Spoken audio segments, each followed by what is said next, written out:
Hi hello నమస్తే welcome to our channel Ragadeepthi allrounder. నేను మీ రాగదీప్తి. ఈరోజు మీ అందరి కోసం ఒక స్పెషల్ డిష్ తీసుకొచ్చానండి. అదేంటంటే మనం శనగపిండి వాడి మిరపకాయ బజ్జీలు అద్దేసుకుంటాము. బట్ నేను ఈరోజు ఉద్ది పిండితో మిరపకాయ బజ్జీ ఎలా చేయాలనేది చూపిస్తున్నానండి. ఇది చాలా టేస్టీగా క్రంచీగా ఉంటాయి. మీరు ట్రై చేయండి. ముందుగా నా ఛానల్ సబ్స్క్రైబ్ చేసుకొని వాళ్ళు ఉంటే ప్లీజ్ సబ్స్క్రైబ్ చేసుకోండి. ప్రాసెస్ స్టార్ట్ చేద్దాం పదండి. ముందుగా ఒక గిన్నె తీసుకొని అందులో ఉద్దిబ్యాళ్ళు, కొన్ని బియ్యము. ఉద్దిబ్యాళ్ళులోకి కొన్ని బియ్యం ఎందుకు వేయాలంటే మనకు క్రిస్పీనెస్ రావాలంటే బియ్యం వేయాలి. మెజర్మెంట్ ప్రకారం ఎన్ని వేయాలంటే 1 కేజీ మినపబ్యాళ్ళు ఉంటే మినపగుళ్ళు తీసుకున్నామంటే ఒక 100 గ్రామ్స్ బియ్యం అయితే సరిపోతాయి. మరి ఎక్కువ వేసుకోకండి. కొద్దిగా క్రిస్పీనెస్ కోసం మనం కొద్దిగా యాడ్ చేస్తాం. వీటిని బాగా ఒక 2-3 టైమ్స్ వాష్ చేసి నీళ్లు పోసి ఒక 7-8 అవర్స్ బాగా నాననివ్వండి. సో మార్నింగ్ టిఫిన్ కావాలంటే నైట్ నానేసుకుంటే సరిపోతుంది. సో 8 అవర్స్ తర్వాత చూడండి పప్పు అనేది బాగా నానిపోయింది. సో ఇప్పుడు వీటిని మిక్సీ జార్లో వేసి పేస్ట్ చేసుకోవాలన్నమాట.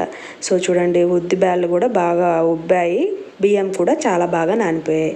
మనం బియ్యం మర్చిపోయాను అనుకోండి ఉద్దిబ్యాళ్ళలో, అలా ఏమి టెన్షన్ పడాల్సిన అవసరం లేదు. ఉద్దిపిండి పట్టిన తర్వాత మనం దాంట్లో బియ్యం పిండి కలుపుకున్నా సరిపోతుంది. సో మిక్సీ జార్లో ఈ ఉద్దిబ్యాళ్ళు బియ్యం ఉన్నాయి కదా అవి వేసేసేయండి. తర్వాత మనం మిక్సీలో తీసుకున్న వాటికి సరిపడా సాల్ట్, రాళ్ళుప్పు వేసి ఒకసారి గ్రైండ్ చేసి మళ్ళీ కొద్దిగానే వాటర్ ఎక్కువ వేయకండి, కొద్దిగా వాటర్ వేసుకొని పేస్ట్ చేసుకోండి. ఇలా ఉండాలి కన్సిస్టెన్సీ అనేది. సో ఇలా మిక్సీ పట్టుకున్న దాన్ని ఒక గిన్నెలోకి ట్రాన్స్ఫర్ చేసేసుకోండి. సో తర్వాత మళ్ళీ మిగతా బ్యాళ్ళన్నీ కూడా ఇలానే మిక్సీ పట్టుకోండి. మనం మిక్సీలో తీసుకున్న ఉద్దిబ్యాళ్ళకి సరిపడా సాల్ట్ వేసుకుంటూ మిక్సీ పట్టుకుంటూ ఆ పిండిని ఒక గిన్నెలో కలెక్ట్ చేసుకొని పెట్టుకోండి.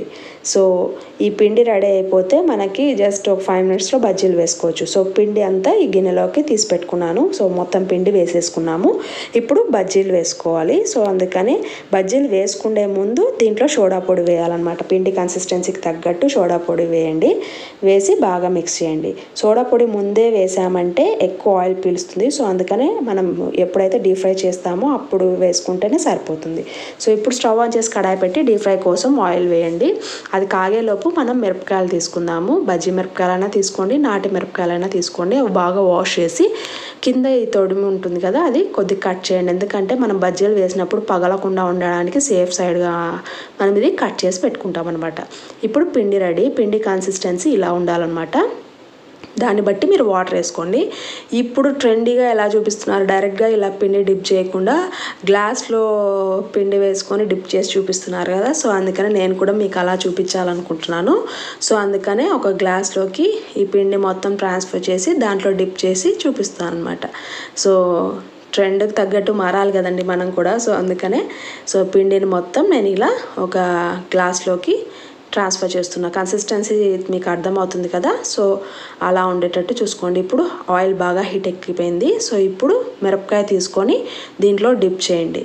సో ఇది ఒక కొద్దిగా పిండి సరిగా అంటుకోదండి, ఎందుకంటే ఉద్దిపిండి బాగా జిగడుగా ఉంటుంది కదా. మనకు శనగపిండి స్టిక్ అయినంత బాగా ఈ ఉద్దిపిండి అనేది స్టిక్ అవ్వదు. సో అందుకనే బాగా ఎక్కువ డిప్ చేయండి. అప్పుడు మనకి పిండి బాగా అంటుకుంటుంది మిరపకాయకి. తర్వాత ఇలా డిప్ చేసిన తర్వాత వేడి వేడి నూనెలోకి వేయడమే. సో ఇప్పుడు అన్ని మిరపకాయలు వేసేసుకున్నాను. ఇప్పుడు 2 వైపులా లైట్ గోల్డ్ కలర్ వచ్చేంత వరకు ఫ్రై చేసుకోవాలండి. సో నేనైతే ఇది ఫస్ట్ టైం ట్రై చేశాను. ఎలా వస్తాయి అనుకున్నా కానీ టేస్ట్ అయితే చాలా బాగున్నాయి. నేను యూట్యూబ్లో చూసి ట్రై చేశానండి. సో మినపపిండితో మిరపకాయ బజ్జీ టేస్టీగా ఉంది. మీరు ట్రై చేయండి. మీకు నా వీడియోస్ నచ్చినట్టయితే please like, share and subscribe to my channel Ragadeepthi allrounder.